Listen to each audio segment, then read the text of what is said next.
Hello, everyone. I hope you're doing very well. This is week 2. I don't have the camera set up right now. Just logistics got in the way, so I'm using The Simpsons as it were, to for it.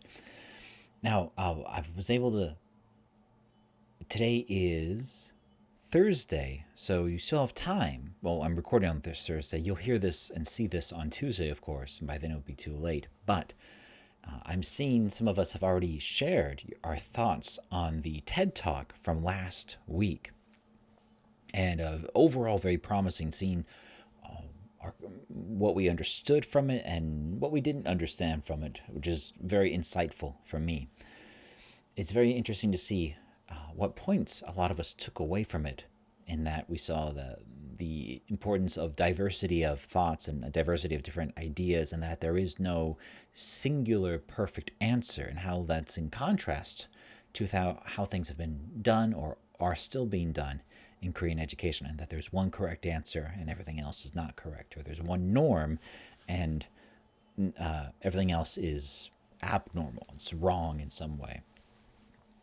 And so things have got more accepting of, I don't want to say different kind of behaviors, but I've been in Korea long enough that, like, when I, back in the old days, in the before times, when I talked about going on a walk by myself, people thought that was strange, and that was a little crazy, that I would just go on a walk by myself.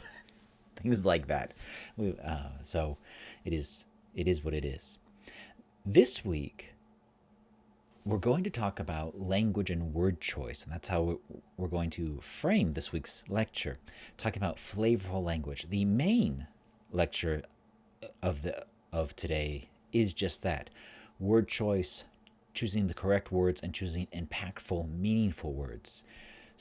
You all have very large vocabularies because of your testing, of what you've had to learn lots of words. But knowing when to choose the right word, and and the right way to say a sentence, and the correct way and the best way of saying something aren't always the same thing.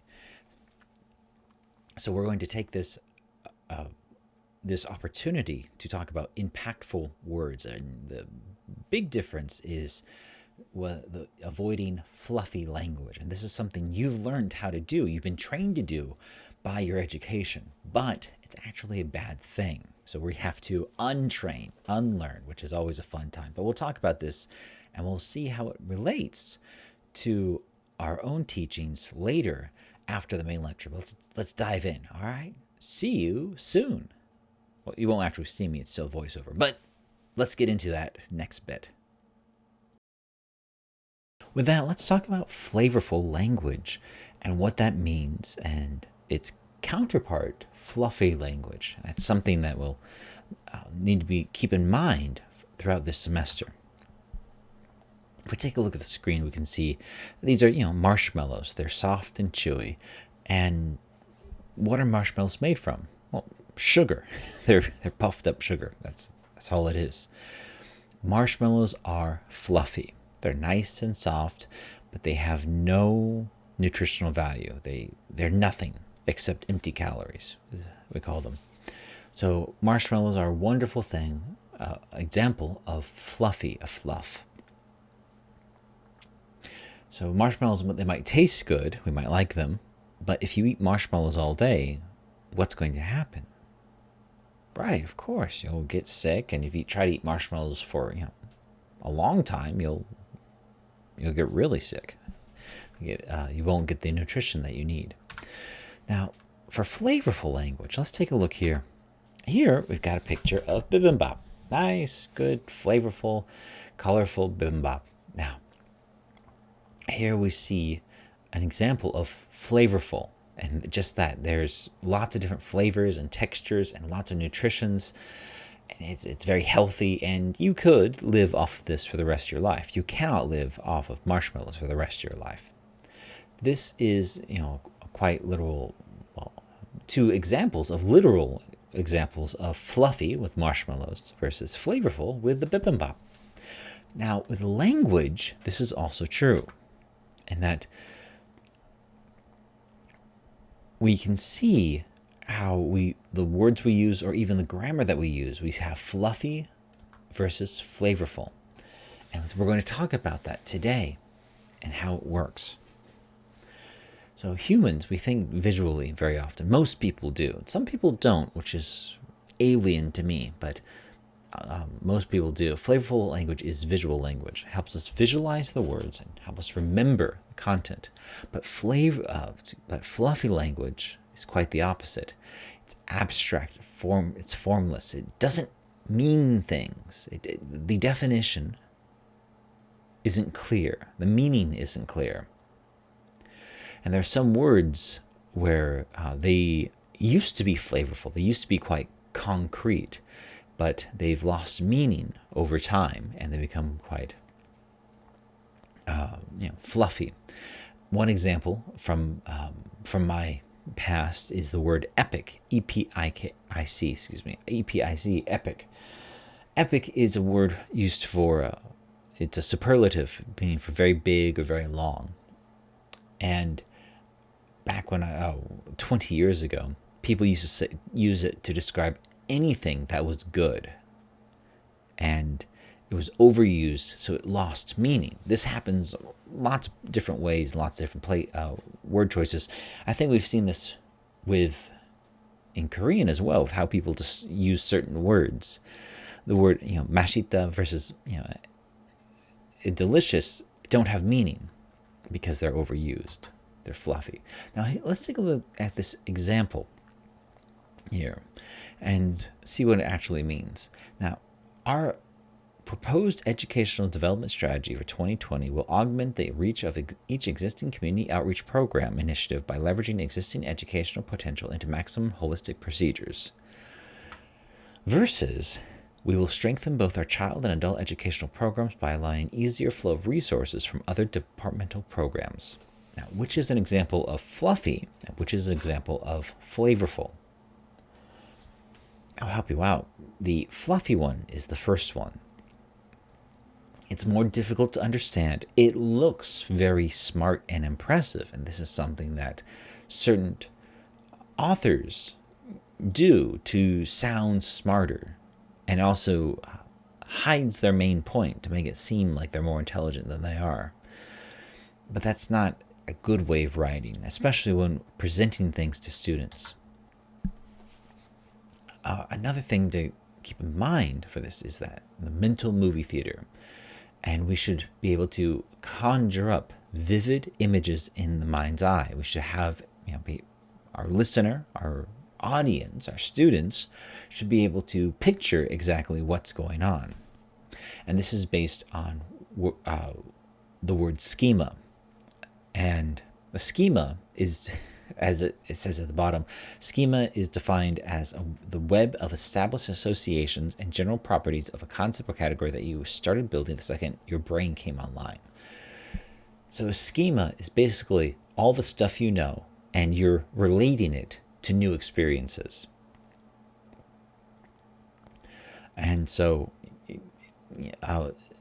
usually when we try something new, we try to draw equivalents or relevant examples from our past so we can explain and understand what this new thing is. It's very often with food, especially with different kinds of meat, people will say that it tastes like chicken. When I ate alligator meat, for example, it tasted a lot like chicken because that was what I knew. And chicken is is delicious, and I like chicken. But alligator meat tasted like chicken. And snake meat tasted like chicken as well. But snake and alligator, they're different animals, very different animals. So, but because of my limited experience in eating different kinds of animals, I'd only eaten pork, chicken, beef, really, at that time of my life. And so, it was very different. And that's why some people, they have a hard time trying new things because they have no a limited experience to establish the relationships and associations and understanding it. Now, we'll take a look here. The pomelo. Pomelo is a kind of fruit. If you don't know what a pomelo is, and a lot of people don't, there's two definitions here. The first one is a very nice, detailed definition. And it says, a pomelo is the largest citrus fruit. The rind is very thick but soft and easy to peel away.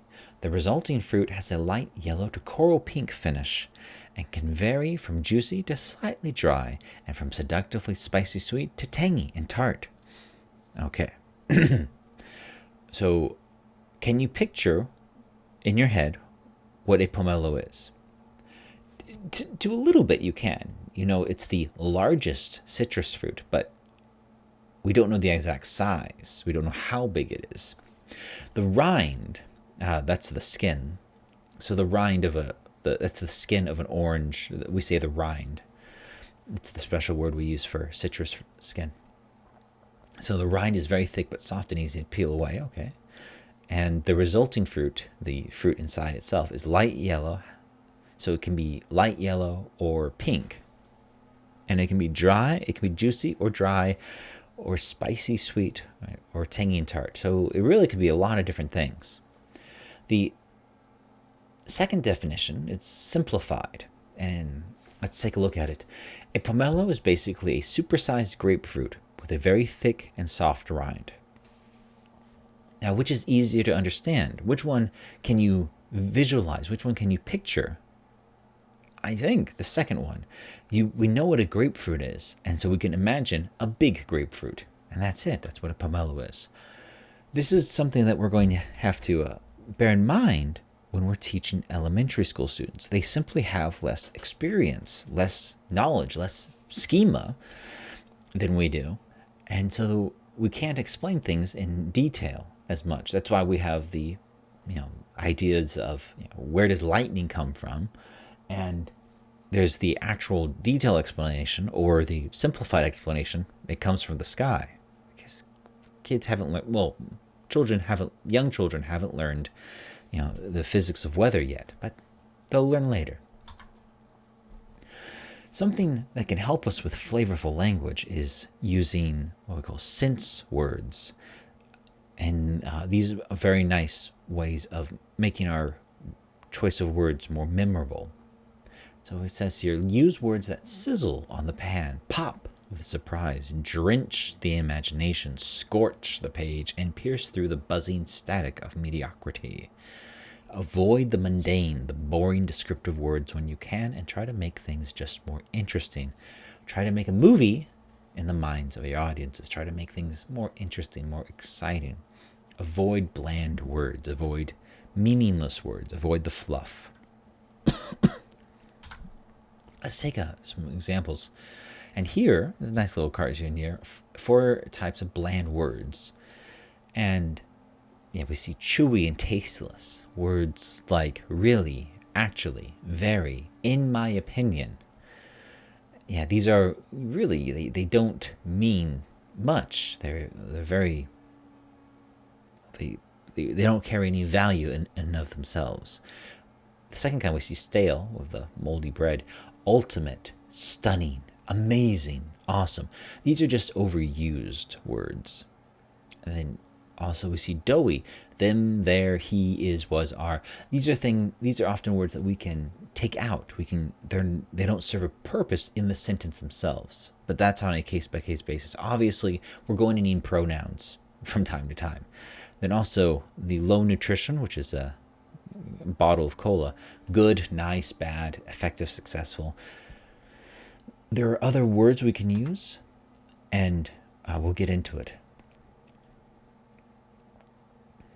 So for type 1, which is chewy and tasteless, these are words we don't want to be in our content.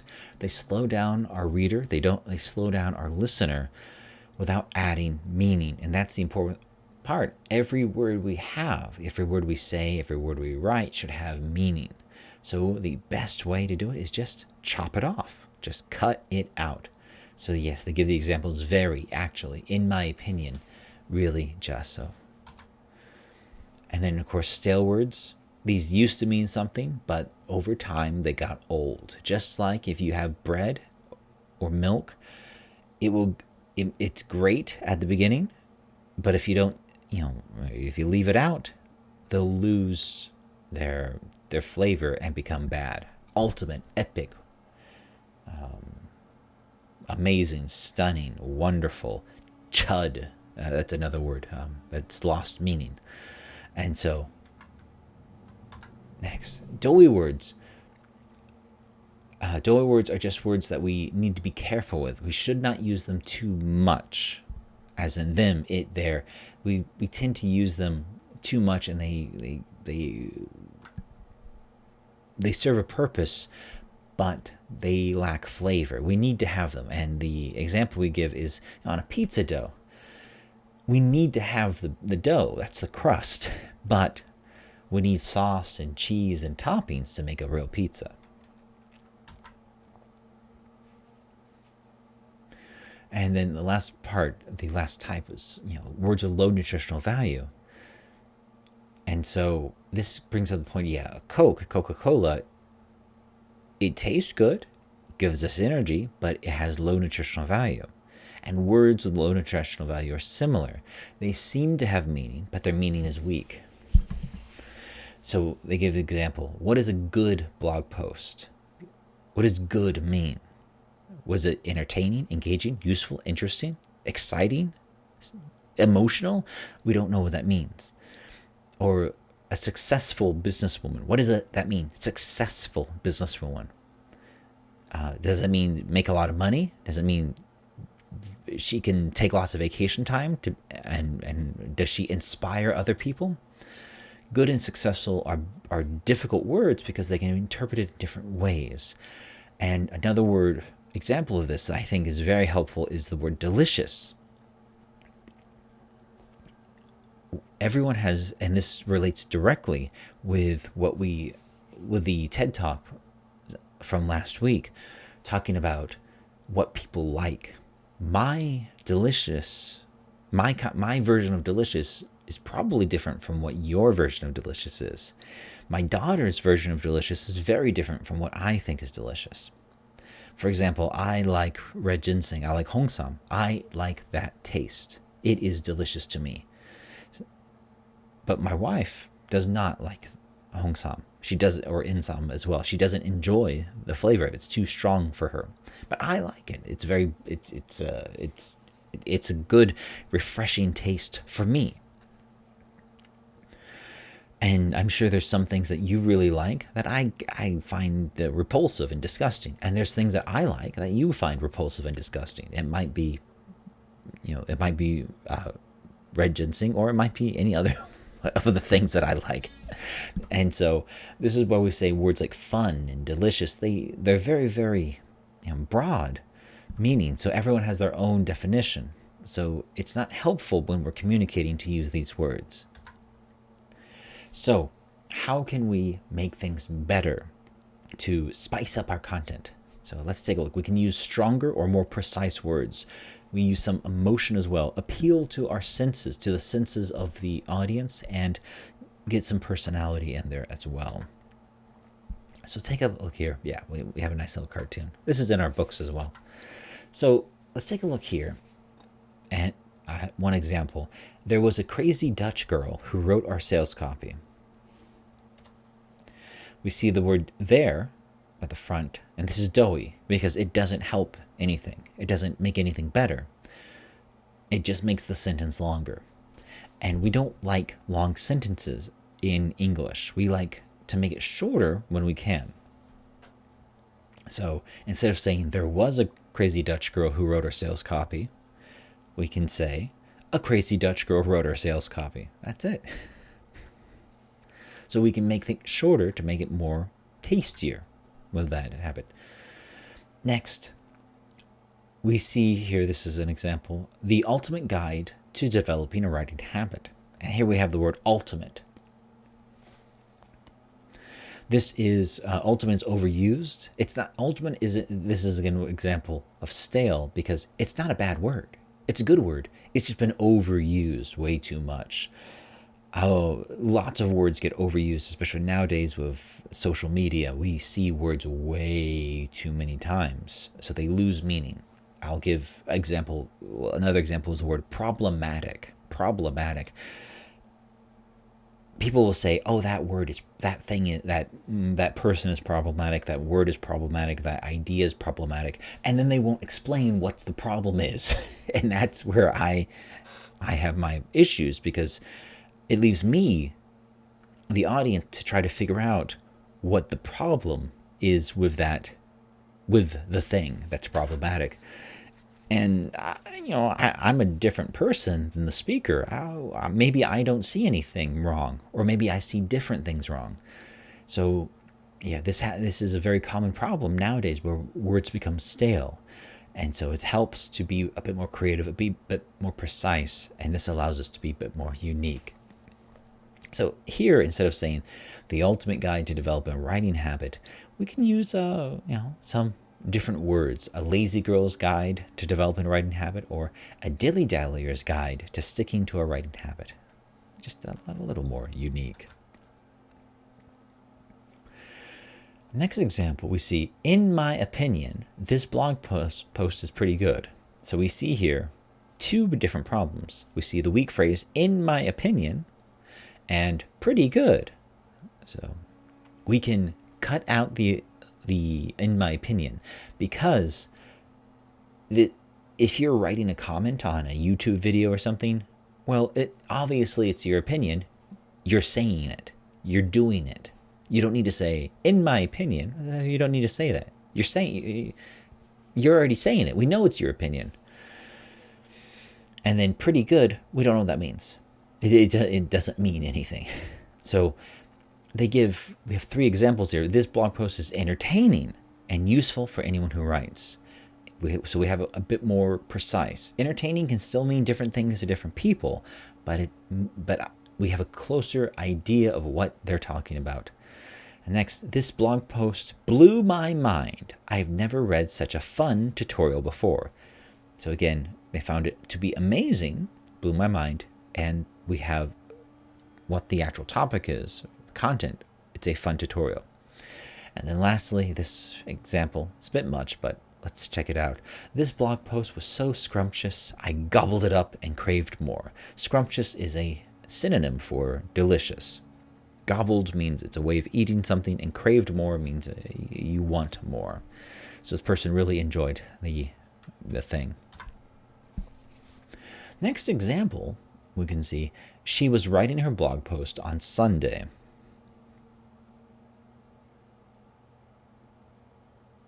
So here we have was, she, her.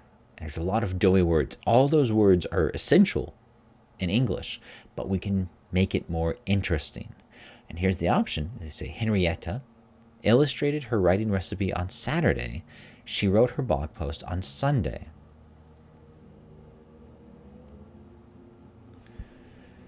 Now, here's the thing. She was writing her blog post on Sunday versus she wrote her blog post on Sunday. Those are the same thing. But the important part is this part, the first part, where they give context about who she is. She is Henrietta. So this is helpful. If we use too many pronouns, we get confused. So it's helpful to use people's names to make sure that we establish who is talking and who we're talking about. There we have it. That's the main point. A lot of information there about making our speech, making our words better words. This is very, very helpful when we're teaching students, especially younger students who just don't have the schema, as mentioned before, that we have or that you have. There are, I'm significantly older than you now, and so there are experiences that I have that are not shared with you, and I can't make the same references that you do. Similarly, you have a different experience based on your perspective. You played different video games. You watched different shows. You watched TikTok, and I tried to download. Well, I did download it yesterday. Tried to watch TikTok. I got very annoyed and saw nothing of value, and I deleted it within 2 hours. I was just like, well, this is stupid. But I'm sure some of you really, really enjoy it, and it's super duper for you. But so different experiences make it difficult to relate. Generational gap. This is quite normal. But how does this relate to education? In the very basic sense, we just need to be careful and thoughtful with our words and how we present things and how we present, especially giving directions. That's something that can be very difficult, especially when giving directions to young students and students who are non-native speakers. Now, in this context, I'm talking about giving instructions in English to Korean speakers, but this is something that can be very difficult for especially for young learners. They just don't understand what's going on. So it's something that we need to pay attention to. Choosing the right words, being aware who our audience is, which we'll talk to in future lectures, and choosing the correct words, making things more interesting, more vivid, easier to remember, easier to understand. That's a very important factor to remember as we're teaching, as we're communicating. I want us to take a look at this next example of fluffy language and how we can cut out the fat, essentially. If you imagine a big old, piece of steak, and, I would guess most of us enjoy steak in some way. If your steak is, imagine you gotta cut a steak, you went to Outback Steakhouse, you got some steak, and it's, over half of it is just fat. Are you going to be happy with that steak? Probably not, unless you're, a person who enjoys eating fat. Which there's a time and place for that. If you want to eat daejang and what have you, then that's a special occasion. But here we need to cut out the fat and just enjoy the meat. So let's take a look at this next section, this next short clip that does just that with a real-life example of fluffy language. I want us to take a look at a real-life example of fluffy writing, of fluffy language. On the screen right now, there is an example of some writing there that someone who was applying for a teaching job in Australia used, and this is how they describe their teaching style. Let's take a look at it together and see what they're saying. It begins, a central element to my practice is the reflective and reflexive feedback loop. I remain highly engaged with my students as to how they're progressing and what they're finding challenging, then modifying learning objectives to best suit them as we go. As I teach, I ensure students understand their strengths as individuals and then highlight how that contributes to the collective group. First, I identify their learning needs by striving to understand their personalities and their educational strengths and weaknesses. I reflect on the information gathered, then give students a choice of tasks from a selection of material catering to different learning strengths. In the beginning, students gravitate towards things they can do easily and well, or something that appeals to their style of learning. I then group students together with the objective of students' strengths contributing to the group in order to bring about balanced and positive group dynamics. They are given a task that requires each team member to draw upon their subsequent strength to complete the task. The outcome of this is a positive student-centered environment where diversity of strengths and experiences are valued and illustrate to students how those rich differences enhance group performance. That sounds very, very nice. It's 199 words, so just under 200 words. But what does it say? What does it actually say? There's a lot of very nice sounding words, but we can shorten this quite a bit and make it more succinct. We can make it more concise. So how can we say this in a different way? Well, really, if we want to get at it, what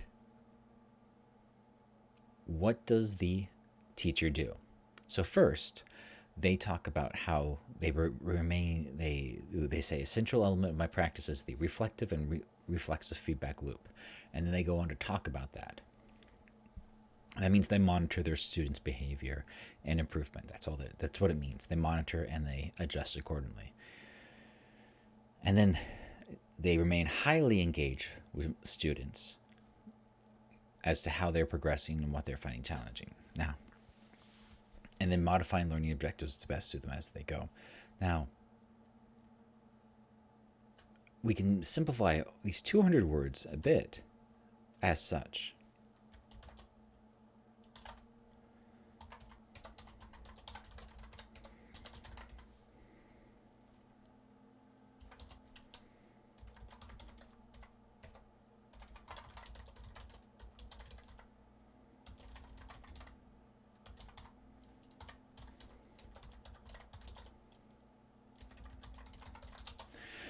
So, for the first part, for their first section, for this whole half, I monitor my students' development rather. I monitor my students' development and adjust learning objectives accordingly. That's what they do. They they see how the students are doing, and then they adjust the goals to fit the actual development. So if the kids are performing, not as they're going a bit slow this time, then you lower the goal, make it a little easier, adjust accordingly. If they're progressing very quickly, if if it's going really fast, then you make things a bit higher. It's a dynamic difficulty control. I'm sure some of you have played games like this, actually, video games where the game gets harder depending on how good you are at the game. So that's all it is. Now, next, for the next section, so the person rather, it is a woman, but it's not important for this part. So the person groups students together according to with complementary strengths. So if one kid's really good at drawing, one kid's really good at math, one kid's really good at writing, they're going to be in a group together. You won't have 3 kids who are good at writing and no one who's good at math. You'll have complementary skills.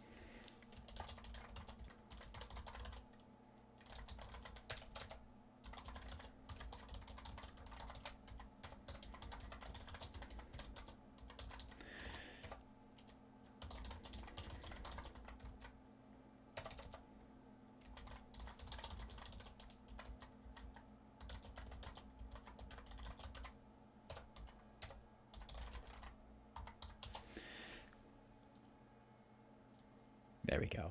So for the second half, we can see here, I simplified it as I group students together based on complementary skill sets and give them project-based tasks that require cooperation. That's it. You could actually remove the require cooperation because you're in a group with a project-based task. That's naturally going to require cooperation, but we'll keep it for now. And for the final part, the outcome of this is a positive, student-centered environment while diversity, strength, and experiences are valued, and illustrate to students how these rich differences enhance.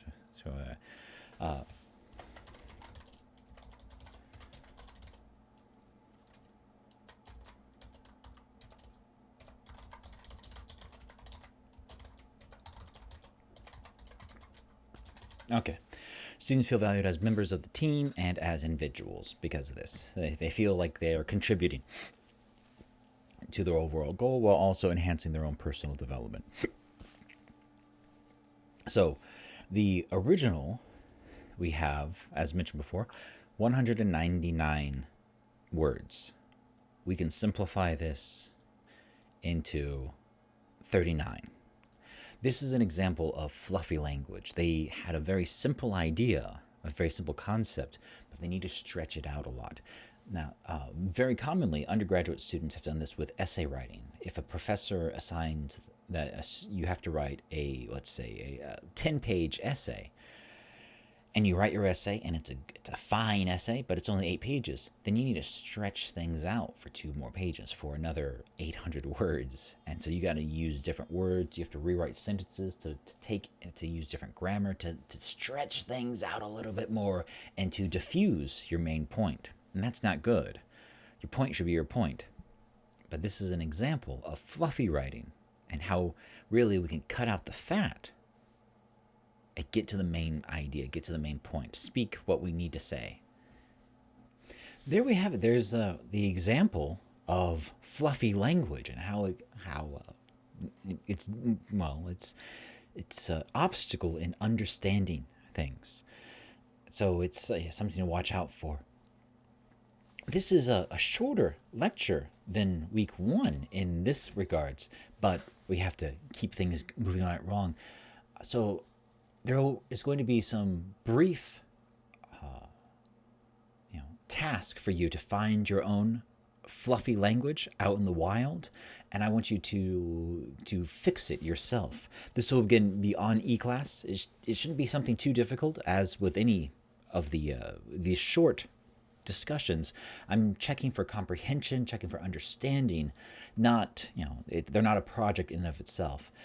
Speaking of projects, the introduction videos, some of us were rip raring to go, and you've already posted, you've already taken care of your introduction videos already. And some of you, a few students had it done Tuesday, the day of, just wham, bam, get it out of the way. So that's very exciting to see. Very well. Yeah, I'm very excited. I was expecting just to get a deluge of them the night before they're all due, but it's very exciting to see these things.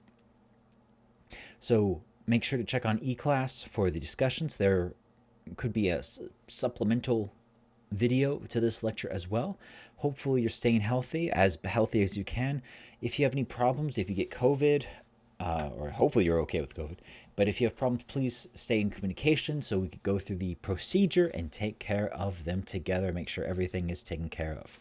Hopefully we're all okay. Thank you very much, and goodbye.